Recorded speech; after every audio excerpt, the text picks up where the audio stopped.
Okay, it's going to be a review of No Way Out 2004.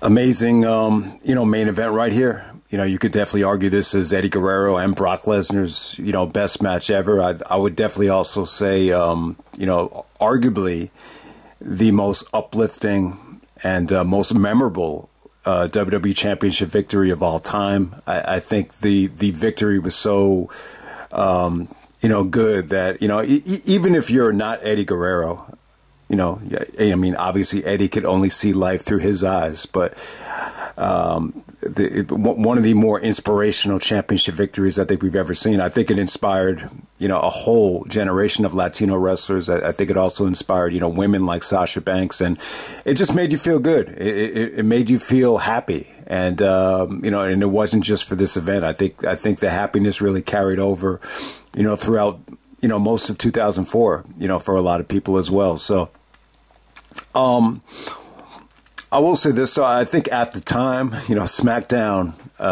was going to take a severe hit. I think the combination of Benoit going to Raw and, Brock leaving really, put a lot of pressure on guys like Eddie Guerrero to go out there and, carry the load. And in some ways, I think it took its toll. I think it took its toll on the SmackDown roster as well. And, not to mention Kurt Angle, being out once again, after WrestleMania. But, this was still a pretty good show. I think the main event is strong enough to carry this to the point where you could definitely argue this is one of the best, pay-per-views in WWE history.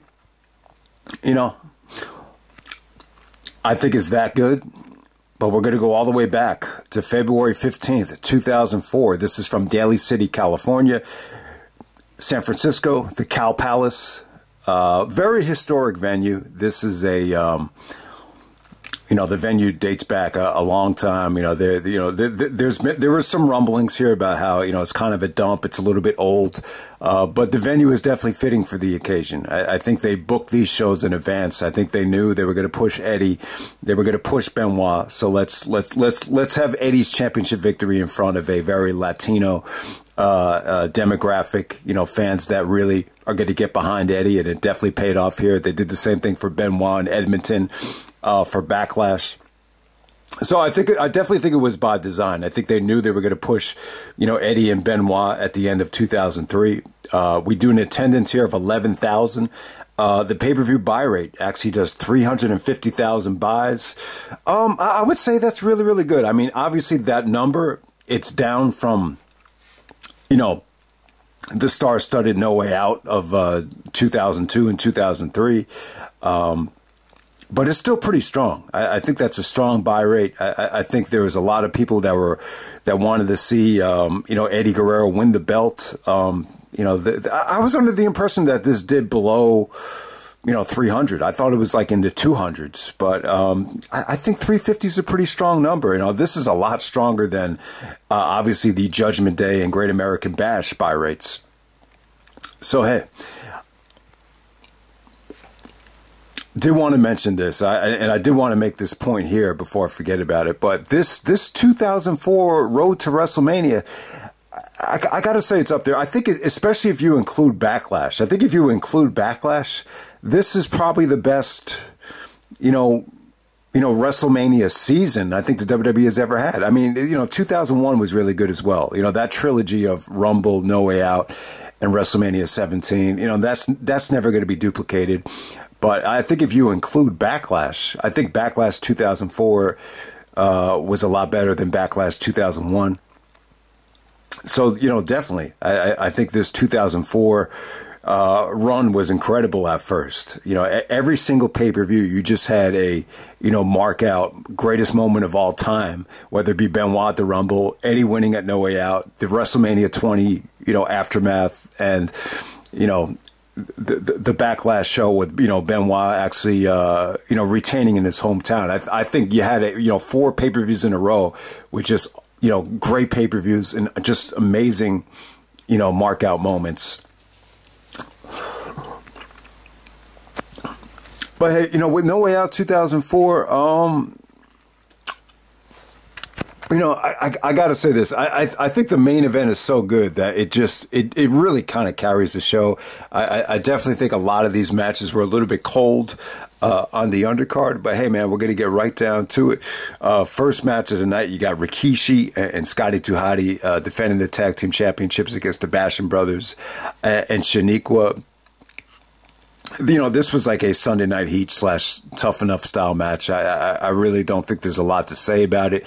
Very sports entertainment driven. You know, they did some good isolations here because it's a 3-on-2, but ultimately Rikishi hits the stink face and the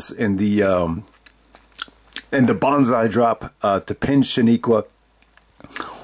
It's a family friendly match, you know, not a spectacular way to start off the SmackDown pay-per-view. Next up, we had Jamie Noble actually taking on Nidia. This is actually a blindfold match, you know, believe it or not. So at the time, it's a pretty interesting storyline here. So Jamie actually came into all this inheritance money, and then Nidia was spending it like on fur coats and a lot of expensive things. So, you know, they basically, you know, the relationship kind of ran dry at this point. You know, you remember them, you know, Nidia, I guess Jamie wanted to sell the fur coat because it was $5,000, and Nidia actually put it in like a grinder, and, you know, they have this blindfold match with, you know, Jamie wearing the blindfold, but Nidia could actually see. I thought it was pretty good. I think it was well, you know, structured, well paced. I think Noble, you know, was actually funny here. He was good. He actually, you know, behind the referee's back, he actually took off the blindfold just a little bit so he could peek and see exactly what to do. And ultimately it led to Jamie hitting the front face guillotine face lock to make Nidia pass out. I mean, there's a couple different ways of looking at it. I mean, you know, it's kind of a waste when you consider that Jamie Noble, James Gibson, you know, will go on to become the MVP in, you know, what is possibly Ring of Honor's best year of 2005. To think that you will waste him in a blindfold match against Nidia here, it's a little bit laughable. It's a little bit silly, but at the same time, it was kind of a nice little exodus for Nidia. I don't think Nidia was around much longer, but I just think when you look back on it, I think the first Tough Enough was tough. I think there were so many eyeballs on Maven and Nidia to succeed. And, you know, I just think the business was a little bit exposed for them. I think, you know, when you see a lot of the guys from the other Tough Enoughs, like Kenny King and John Morrison, I don't think they had the burden of, you know, really trying to, you know, live up, you know, to that Tough Enough champion name. So I think that's what hurt Nidia a little bit. Plus, you know, you got to keep in mind, you know, they didn't do a lot with the women back then. The women were pretty much just there as valets or, you know, whatever the case may be. So I think Nidia was in a tough spot. But I think her and Noble, I think they were a good team. I think the stuff that they did, you know, could have been better. But I think when you look back on it, it was kind of underrated. Next up, we have the world's greatest tag team of Shelton and Charlie taking on the APA of Bradshaw and Farouk. They don't get too much time out there. The fans really weren't into it. A lot of these matches, whether it be this match or, you know, the Hardcore Holly match and, you know, a lot of stuff was pretty cold on this show. You know, once again, this is a West Coast show. You have a very late arriving crowd. I like this match, though. I thought it was really, really good. You know, the crowd was dead, but at the same time, you know, this had a very collegiate feel to it. You know, the APA are, you know, football players. They both played in the NFL. You know, the world's greatest tag team. They both wrestled at the collegiate level in college. So you had actually Charlie Haas actually talking trash to Farouk, saying, yeah, Florida State. Because Farouk went to Florida State. He was a Florida State Seminole. You know, eventually drafted to the NFL. So Charlie, it's almost like that Oklahoma-Florida State rivalry there, if you want to call it a rivalry. I'm not even sure if it is. But hey, it's pretty cool that, you know, all these guys went to college and, you know, were big-time athletic schools. So there we go with that. But what really stood out here, you know, Charlie and Shelton did some good grappling. It's just, you know, there's just not a lot of fan participation. But Bradshaw, you know, you could definitely feel it here that, you know, when you think of JBL's push, you pretty much just think, oh, okay, they gave him the title because, you know, because of the gimmick. You know, he was able to transform himself, and you're strictly giving him that championship based on the gimmick. But, you know, you got to give Bradshaw credit. I think he just looked a lot better here. He looked, I want to say clean cut, but he definitely improved his image. his offense just looked a little bit more explosive and powerful than Farouk at the time. I think Farouk was just starting to get up there in age. So, you know, at this particular time, you could definitely argue that Bradshaw was just kind of finding something, and he looked really good in the ring. He did some good selling here, but at the same time, you know, the clothesline from hell came off great. The powerbomb actually came off really good. Shelton is able to get in a super kick behind the referee's back, you know, after Bradshaw hits the clothesline from hell. So it kind of has a little bit of an abrupt finish. But yeah, I thought it was good. You know, I think both teams would actually end up being in that 4-way at WrestleMania 20, which was very forgettable. But, okay, so from there, we get this, you know, Goldberg segment. You know, Paul Heyman actually comes out. You know, Goldberg comes out. Brock comes out. You know, Goldberg is actually sitting in the front row. He actually hugs the little Latina girl and, you know, kind of gives her a warm Goldberg welcome. Yeah, so, you know, that's one of the underrated things about Goldberg. You know, he's very into animals. He's, you know, from what I understand, he's really good, you know, with kids and with children. You know, he tries to be a nice little role model for them. So yeah, I think that's a good quality that Goldberg has. You know, Heyman really stole the show here. You know, Brock was good here too. I got to say, once again, I was actually really impressed with Brock's, you know, mic skills, you know, leading up to this pay-per-view and on the show as well. But Heyman is crazy though, man. Heyman really learned, like when I watched this promo, Heyman really learned a lot from his father, who was a lawyer. You know, even when you watch like the OJ documentary and you know, stuff that takes place in the courtroom, when the, you know, defense team is calling the witness to the stand and they're trying to humiliate them. You know, it's funny. They actually would call them like, sir, isn't it true, sir, that you started drinking around that time? And Heyman would do the same thing. He's like, let me tell you something, Mr. Goldberg, sir. It's just funny, man, how, you know, when you talk down to a person, you know, you call them sir as a sign of respect, but still, you're still trying to, you know, antagonize them and demean them. So it's just kind of funny how Heyman took a, you know, page out of his father's book right there. So Heyman at the time, he was the general manager of SmackDown. He's still overprotecting Brock. So Brock comes out and Brock is, you know, telling Goldberg, you're going to sit there like the bitch that you are. You're going to sit there. You know, Stone Cold said, don't do anything I wouldn't do. And if Stone Cold was here, he would sit exactly in that seat and not do a damn thing. So this leads to a Brock Goldberg, you know, confrontation where they actually get physical with each other.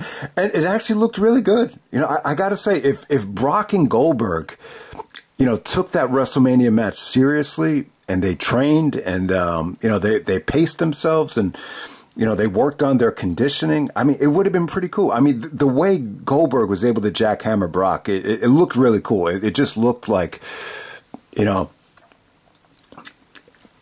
it just looked like both guys had a lot of power and finesse, you know, mixed in together. But, you know, it was just so disappointing with what we got at WrestleMania 20. But I think when you look back on it now, a lot of it just had to do with effort rather than, oh, they just didn't have any chemistry.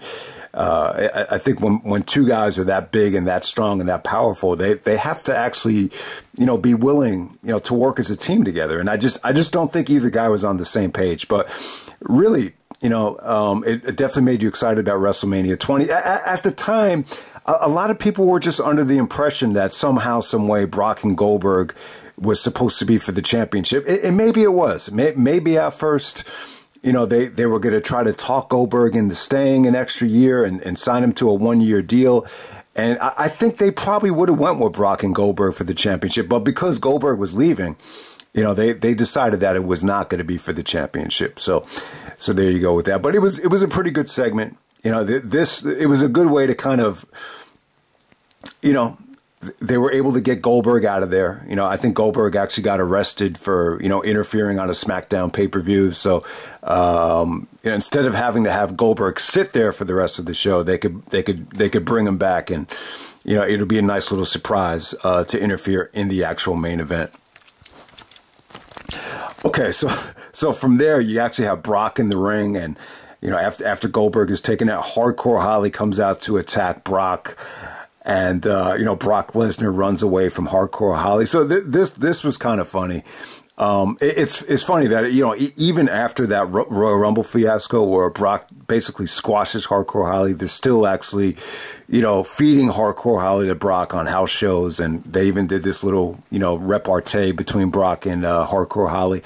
It's funny. I mean, it's not the reason why Brock left, but I do remember like the final straw with Brock leaving was that, you know, at the time Brock hated the travel, so he actually bought himself like his own private plane. So they actually had him fly all the way to I think it was South Africa, to take on Hardcore Holly. And the match was only like 5 minutes, and Brock was like really upset about it. He was like, you made me fly all the way here just to wrestle Hardcore Holly in a 5-minute match. And from what I remember, like that was like the final straw, and he was just kind of tired of you know, the travel and, you know, things like that. But, you know, I think it had been building up for a while. When I remember back to the summer of 2003, I remember there were multiple reports that Brock was starting to, you know, act up, and he was acting rude at an autograph session, and just like little things like that became big stories. So I think you could just see the writing on the wall, you know, from afar. But I'll tell you what, though, man, I got to say, I think looking back on it, I think they should have. I think they had something special here with Brock, though. I think at this time, Brock was developing, you know, solid mic skills. And, you know, his match quality was just really, really good. You know, we never really got this Brock Lesnar since he returned. The fact that he would go out there with the smaller guy and actually sell for him and wrestle him in a half hour, you know, a 30-minute match. I think, you know, you got to find a way to keep Brock on the roster, keep him happy. I think they, you know, I think that they probably could have done a better job. I really think so. I think Brock saw the writing on the wall. I think he kind of felt. There were rumors that he felt embarrassed that Eddie was reaching that level of popularity. I think he was embarrassed that Eddie was taking the belt off of him right before WrestleMania. I think in a couple of ways, though, I think Brock looked too deep into it. The only reason they were taking the belt off of Brock was because, you know, the Goldberg match was not acceptable for a championship match, though. So, but hey, I do think at the time, you know, a lot of people crap on Brock Lesnar's, you know, mic skills. And, you know, it's fair. I mean, yeah, I mean, he doesn't have a great voice for someone that's that intimidating and that jacked up. But I think at this time he was doing little things to kind of, you know, compensate for it. Where, you know, where he would just yell at Eddie Guerrero. He's like, yeah, Eddie, I hope you are addicted to losing. Like, he would say it in a way where he could cover it up. And even when he's yelling at Goldberg, he's almost like screaming at him and kind of yelling at him to kind of hide, you know, that little low voice that he has. So I think Brock was actually doing a good job with it. But I think there was a report that came out that, you know, Brock was going to work with Taker, and Taker was going to go on to dominate him. And, you know, originally I think Brock was supposed to be in the spot that Booker T was supposed to be in. So there you go with that. But, you know, this is like the last, you know, pay-per-view where Brock Lesnar and the WWE were pretty much on the same page, you know, for a long time. Okay, so after Brock runs away from Hardcore Holly, we got Hardcore Holly taking on Rhyno, and you know what some would describe as a buffer match. You know, it felt very, very cold. It just felt like they were trying to fill time. Yeah, I mean, Hardcore Holly coming out to attack Brock, you know, not the worst thing in the world. I just think a lot of people look back at the. You know, Hardcore Holly getting that title shot, and you just say to yourself, you know, maybe it shouldn't have been at the Rumble, because it was a squash match. I think when you look back in retrospect, the Mysterio stuff probably would have been the way to go. I think you still do that really, really good match in San Diego. You could do the exact same finish and everything, but yeah, it probably should have led to a better match at the Royal Rumble. I think that would have been cool. But yeah, the Hardcore Holly stuff, it just felt like a waste, because they promoted it and built it up for months, and to think that you got a squash, you know, almost what felt like an extended squash at the Rumble. And at the same time, you know, I don't think Brock was really happy about, you know, the way this was executed at all. But hey, man, we got Hardcore Holly taking on Rhyno. Yeah, the match, it really wasn't bad. I mean, it went about 10 minutes. It didn't feel like it. It felt like it was pretty much in and out of there quickly. Fans really weren't into either guy here. The criticism with Hardcore Holly would be lack of charisma, most people would say. I really don't know. I mean, he's in great shape. I think him dyeing his hair, bleaching it blonde, he didn't have an awful look. If you noticed, when he was, when Vince was training for the WrestleMania match against Hogan, if you notice in the background, Hardcore is actually there, with him and Shane working out. So, yeah, that's one of the things about Hardcore, is that you kind of notice that, he didn't really have a clean physique, great shape, but, definitely had more of a steroid, body. But hey, him and Rhyno going out of here, both guys are, trying to come back from the neck surgeries, so they have that in common. This was just kind of like one of those matches where I just felt like Rhyno was just getting stale. I think Rhyno has the ability to just wow people and, make a huge impact. But this was a case where you could just feel it. Like he was just, this was like on the the start of just Rhyno becoming just, very, very stale, just one of those situations. It's as simple as that. Didn't think the match was bad, though. I thought they kind of worked through a very, very cold crowd. You did have Rhyno actually goring Hardcore Holly, and, Holly kind of just rolls out of the ring to avoid getting pinned. I like that. And then once he did get back into the ring, he hit the Alabama Slammer out of nowhere. So, yeah, not a bad match, not a bad finish. But, this is... It's tough. It's tough to put a match like this, in the middle of a show. But, I think that's one of the negative side effects about SmackDown pay-per-views is, not every single match had a, insane amount of build-up. So you have to fill time, even though this is probably one of the shortest pay-per-views of the modern era.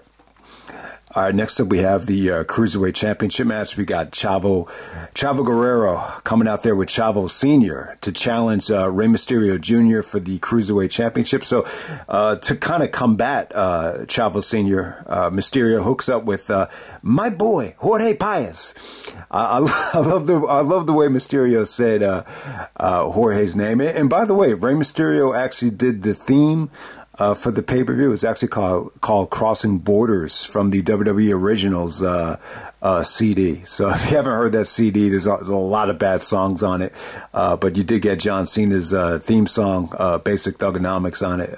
Yeah, Kurt Angle actually did the I Don't Suck theme. But yeah, this Mysterio theme came out pretty good. They shot a music video for it.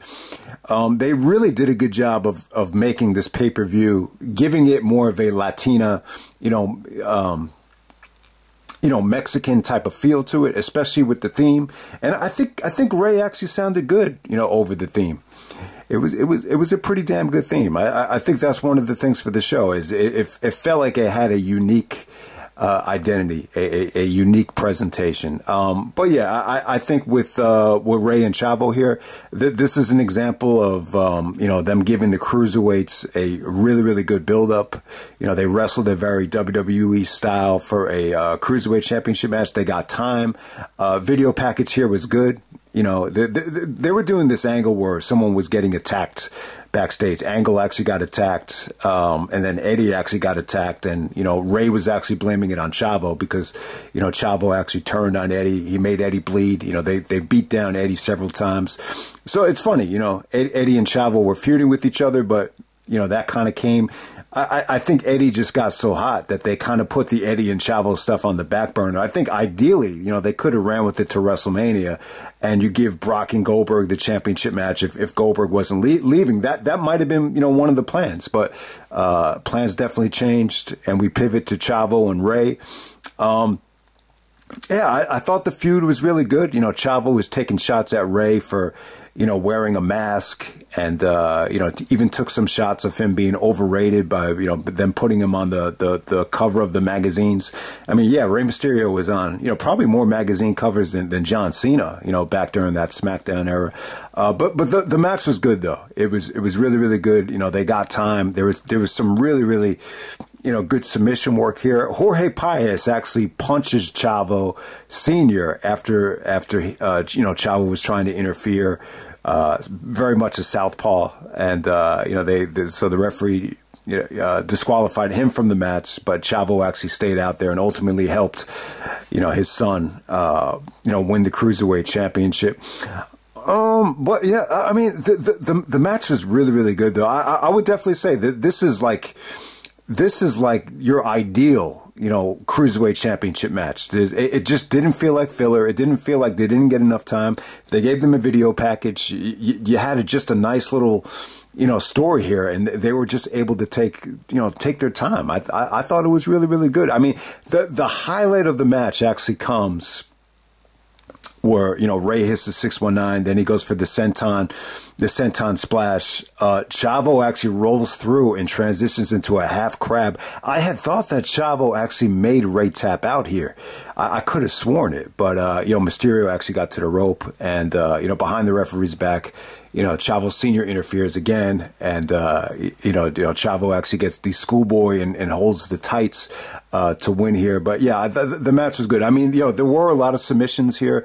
It was a little bit slow at times, but, Ray busted out some really, really exciting things, and I just thought it was good. I actually prefer this over the Great American Bash match, because that kind of just felt like just a match. This just felt like it just had everything in it. Good, you had good chaos with the managers. You had a good finish.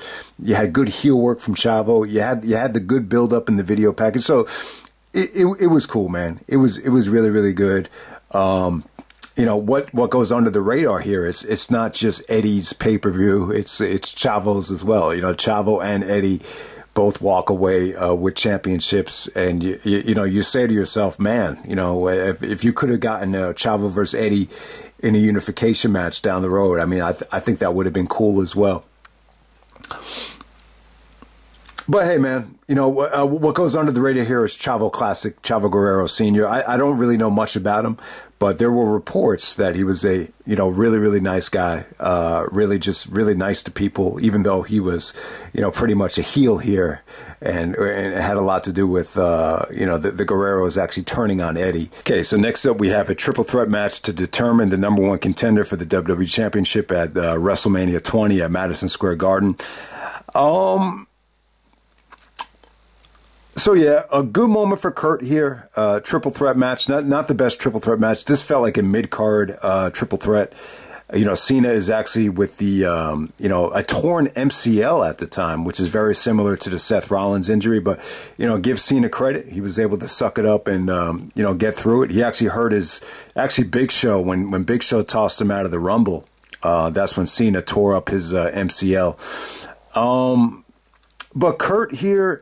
There were actually some rumors that they were going to do Kurt and Brock again at WrestleMania 20. That might have been the original plan, but obviously those plans, definitely did change. I think at this time in 2004, Angle's popularity just wasn't the same. I think he was struggling, to cut good promos. I think, Cena was kind of upstaging him in the promo department. I think Eddie definitely upstaged him in popularity. It felt like they were building to Angle and Eddie, though. It really did. I mean, Angle was kind of the monkey in the middle with the Chavo and Eddie stuff. He was trying to be like a good soldier and, keep Eddie on track. So you definitely see them building towards Kurt Angle and Eddie Guerrero, especially too, like if Angle was going to win this match, and they're clearly, building up Brock and Goldberg. It's kind of like, it makes a little bit too predictable, some would say. But, I think, this Eddie and Brock match, it was one of those things where you had to see it to believe it. And then once you see how well they executed it, then it's like, oh, okay, now we can move on to Eddie and Angle. But I think, if you're watching the pay-per-view at the time, I still think you were a little bit, unclear about what direction they were going. So there you go with that. Once again, Angle actually got attacked. He was blaming it on Cena. He was blaming it on Big Show. But, Cena had some great lines to Angle saying, I'm not the type of dude to attack another guy from behind. If I was going to do it, I'd do it to your face. So we got a lot of Angle and Cena tension. Cena's cutting some great raps on Angle about masturbation. That's what Cena would do. A lot of his lines were very anti-gay and very, taking shots at, Angle for beating himself, things like that. And then, Cena had a line where he says, if you want to know who attacked you from behind, here's a really big clue. He smells like shit. He's standing right next to you. And, if you mess with me, I'll be sleeping with the fishes. This is not a triple threat match. This is me serving two bitches. That's the, battle rap that Cena does. So at this time, it really felt like Angle was a little bit bored and a little bit annoyed, when Cena was doing his raps. It wasn't like the first time where, Angle actually thought they were clever. So I think over time, I think Angle, he just seemed a little bit annoyed by Cena at this particular time. And, Cena was starting to suck up to the fans a little bit more with the yo, yo, yo, yo. This is John Cena in the house. No Way Out is my house. Check the chain in the lock, which is pretty cool because, Cena rocks the chain, the steel chain with the lock, and that's the No Way Out logo. So the Cena stuff was pretty cool. The match, Angle Cena Big Show triple threat match, I think it was pretty good. I got to give Angle credit. Underrated moment for Angle. He goes on to WrestleMania 20. Technically, I think he's the last one that actually makes Cena tap out. This is the last time Cena actually ever taps out, which is crazy, and I think it might be true. The 2005 stuff, Cena dominated that feud with Angle, so I guess the second to last guy to make Cena tap will probably be Benoit on that classic SmackDown in December. So yeah, you could take that away from the match, but yeah, Cena was very limited here with the torn MCL. Not a lot of mobility from him. I thought whenever Angle sold here, he sold very well. He actually sold Cena's DDT like he sold the stunner. He actually just kind of popped out of the DDT. It was actually pretty cool looking. Cena actually does the FU to Big Show. This looked like the biggest version of the Big Show I've ever seen. He looked heavy. He looked sluggish. He looked out of shape. He looked like he was eating like a ton of fast food at the time, but Cena still was able to deliver the FU to him. Angle did some really good Germans. He was able to kind of, German suplex Cena and then kind of Angle slam Big Show out of the ring to kind of isolate Cena. Gave him a really, really nice chop block. Went to work on the ankle with Cena's bad knee. So Angle makes Cena tap out. But yeah, really, really well paced, well structured. A good triple threat match. It just didn't get to the next level. It just felt like they just wanted to, get Kurt that #1 contendership and instead of just have a classic, triple threat match. When you see Big Show being that out of shape and Cena being that injured, the triple threat combination I think it made the match a little bit more watchable and digestible. So Angle goes on to WrestleMania 20, and then we're off to the races. Now on to the main event of No Way Out. We got Brock Lesnar defending the WWE Championship against Eddie Guerrero. They go about a half hour here, man. But I mean, the video package was good here. There was one really, really good segment, and this is going to go down as probably one of the best, segments of 2004. Brock is kind of making fun of Eddie for being an addict. And he's like, I hope you're addicted, Eddie, addicted to losing, which is probably the best thing Brock said, leading up to this thing. And Eddie was very complimentary of Brock. He even admitted, he said, when Brock won King of the Ring, he kind of thought he was just this, guy just, being overpushed, and he didn't think much of him. But by this point, he said that Brock was, acting like a true champion, a good wrestling skills and actually very, very complimentary of his mic skills as well. So Eddie, for the most part, Eddie, even on camera here and even behind the scenes, Angle said Eddie was very open about discussing his, addiction problems. And he even said, like, he wanted people to learn from his, mistakes. So Eddie cut some really good promos here about coming clean, about embarrassing his family, embarrassing his race. You know, he was ashamed of himself. And it's a remarkable turnaround. And it just really shows you how thin the line is between failure, you know, and success. And just thank God they were willing to give Eddie that second chance.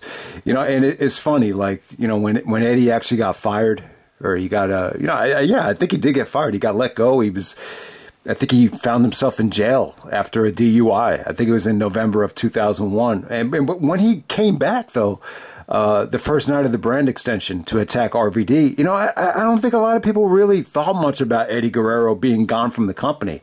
You know, the company was so hot at the time, and they were moving so fast with the NWO and Triple H's return, and there were so many great things happening. You know, when Eddie came back, it's like, oh my God, that's Eddie Guerrero? Man, he's in great shape. That's really all it was. It wasn't like people were digging to find, you know, exactly why he got fired, or, you know, where was he these last couple of months, or, you know, what was he doing in Ring of Honor, or did he wrestle CM Punk on the Indies? It's like, man, Eddie's back and we're off to the races there. But, you know, you forget about how low Eddie Guerrero went and how much, you know, how much he struggled, you know, going to rehab. But thank God that, you know, he had a great support system. I think there was a lot of people that believed in him. And, yeah, I mean, just credit everybody that, you know, thought it was a good idea, to bring Eddie Guerrero back. And he talked about it in his book. He actually went through the exact phone call when someone called him and said, you know, we're impressed with what you've done on the Indies, and we're thinking about bringing you back. And, you know, that was the opening. That all sets up this, you know, great match with Brock. But yeah, I mean, it's amazing though. I'm trying to think of like exactly, you know, the one moment where they thought Eddie could actually, you know, get this done. And I just think it was just a lot of different things. I think some of the stuff he did with Chavo, you know, really won the fans over. You know, just you know, the lie, cheating, and stealing segments. And then obviously just, you know, that night in El Paso, I think that was one of the keys. You know, like when Eddie got treated like a god that night, I think it just kind of, I think it just kept growing and growing. And then when he actually got this title shot by actually beating Kurt Angle in a SmackDown Royal Rumble, it came down to him and Kurt. He was able to suplex Kurt, you know, belly first out of the ring. I just remember leading up to that match, like he was just, you know, I think a lot of people just found Eddie very likable, very warm, and just very, you know, uplifting to be around or to look up to. So there you go. But yeah, really good heated, you know, exchange between Eddie and Brock. You know, Eddie talks about how he found the eye of the tiger, that he's overcoming those demons, overcoming those obstacles. Really one of the most emotional promos of the year right there. But yeah, I think this match is a classic though. I think Brock was great. You know, I really thought Brock really found it at this time to, you know, you didn't really get this version of Brock a lot, you know, when he came back, you know, the Brock that's, you know, willing to go out there and work with the smaller guy. You know, it's just something about this match. Like, even though Eddie is, you know, a lot smaller than Brock, it was just something about the matchup right here that was just really engaging. You know, it wasn't like you didn't believe in Eddie though. Like whenever Eddie did, you know, anything here, you know, taking apart Brock's knee or, you know, hitting him with the tornado DDT, it felt believable. It just had such an awesome feel to it. It didn't feel like one of those matches like, oh, why is Brock selling for this little chump Eddie Guerrero? It did not feel like that at all. Maybe there's other situations in the past where Brock had felt like that. But I don't know. I don't know how Brock felt about, you know, selling for Eddie or selling for guys like Mysterio. But, you know, they resulted in really good matches. There's no doubt about that. But, yeah, I mean, it felt like David versus Goliath. You know, this definitely had like a Drago versus Rocky feel to it. You know, anytime Brock did a power move, whether it be a spine buster or a gorilla press, I mean, it looked amazing. It looked awesome. Eddie did some awesome, you know, attacking Brock's knee. He was able to drop kick it. He was able to put him into an STF. You know, he was able to capitalize on Brock's mistakes. Brock actually went for a running knee into the turnbuckle, and he actually fell out of the ring. And, you know, that gave Eddie an extra opening to go to work on Brock's knees. So I thought that, I think the whole thing, even though some of the submission, there were actually a lot of submissions here from both guys. Brock with the bear hug, Eddie with the STFs. But every single submission, the atmosphere of the crowd was totally different than earlier on in the show. Everybody was just into it. Everybody wanted to see Eddie win the belt here. Yeah, I mean, it was just such an awesome, refreshing combination. It's a shame we only got to see it once. I don't know. I like to see what Brock thinks of this match. I mean, obviously there's a part of me that says to myself, obviously it leaked that Brock was embarrassed that Eddie was that over, maybe even argue, maybe a little bit jealous that Eddie was, gaining that amount of popularity, which Brock never really got. Brock was over for a couple of months after the first initial face turn, but it wasn't like to this level. So, and you heard other reports about how, Brock was a little bit embarrassed that they were doing better ratings and better house shows, after they had given, Eddie Guerrero the championship. So, who knows? Maybe that played a part in, Lesnar deciding, maybe this isn't for me. It could have something to do with it. But what goes lost here, and it doesn't really hurt the match for me, but you almost forget that Goldberg is in the match. There's I'm going to give this 5 stars. I have no problem giving this 5 stars. I think it's an awesome main event. I love the moment. I love the match. The camera angle that I watched here did not feel familiar. I felt like there was a different angle that we got during the original airing of the pay-per-view. So they do that F5 sequence where, Eddie actually gets F5 by Brock, and I think it's Hebner's son that's refereeing it. I think it's Brian Hebner. So he takes that stupid ass F5 where, he doesn't get out of the way, and the F5 actually hits the referee, and the referee is down. So obviously you needed a bump to get Goldberg involved here. Brock actually goes to get the championship, and he looks like he's about to hit Eddie with it. And then out of nowhere, Brock returns, and he's able to spear. Goldberg comes out of nowhere, and he's able to spear Brock. And it came off great. I got to say, I think Goldberg looked really good at this time. I think he was finally starting to look a little bit more comfortable. I think he stepped up his conditioning and his explosiveness, and it actually came off pretty good in this particular match. Anything Brock and Goldberg did together here, it really did make you excited to actually see them work together, potentially at WrestleMania. So I got to give them credit here. I think they did a good job of building up Brock and Goldberg. Goldberg actually, helps Eddie win. But at the same time, it wasn't like Eddie, won it because of Goldberg. The kick, they did a really, really good kick out here with, Brock actually kicking out of the spear.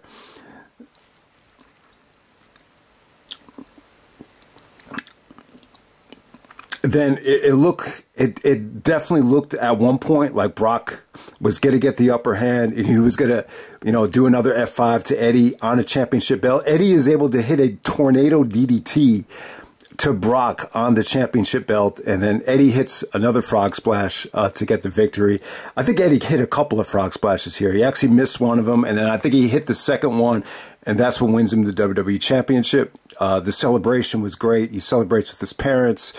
The moment where Eddie actually holds the belt up in the middle of the ramp, I think WWE should make a statue for that. I don't know if they already have. I know they have created several statues of Andre the Giant, Ultimate Warrior, but I'll tell you, if they create another statue, the first one on the list, it's got to be of Eddie, holding up the belt in the middle of the ring aisle. That is a iconic moment.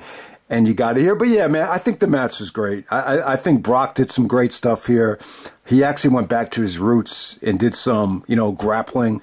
Taz even say it looks like he's back on the mat at the University of Minnesota with some of the, the amateur wrestling that he kind of went back to in the middle of the match. I love that about it. Brock actually had a bloody nose, and as he's giving Eddie the bear hug, he's like, "Just die, Eddie, just die." So yeah, I think Brock really kind of found it. Like it's easier to deliver, great, not necessarily mic skills, but great verbal skills in an actual match because you have the adrenaline flowing and you're sweating and you're working with the other guy.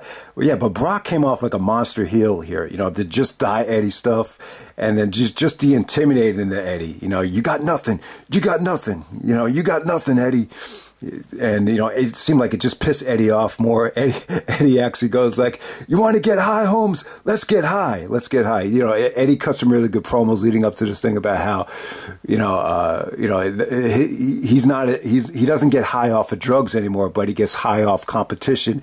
He gets high off of the do or die, because it became do or die, you know, when he was released from WWE, and, you know, he kind of, yeah, they brought that into this match, and it was just perfect. I forget, there's one thing I just want to point out here that I thought was really, really awesome here. Eddie actually goes for like a hurricanrana off the turnbuckle, and Brock actually counters it. It looked like he was going to go for a power bomb.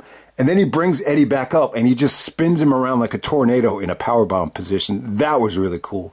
So I want to shout that out. But yeah, I think he had everything here. I think he had a nice little David versus Goliath feel. I thought, you know, you just had some great dialogue from both guys in the actual match.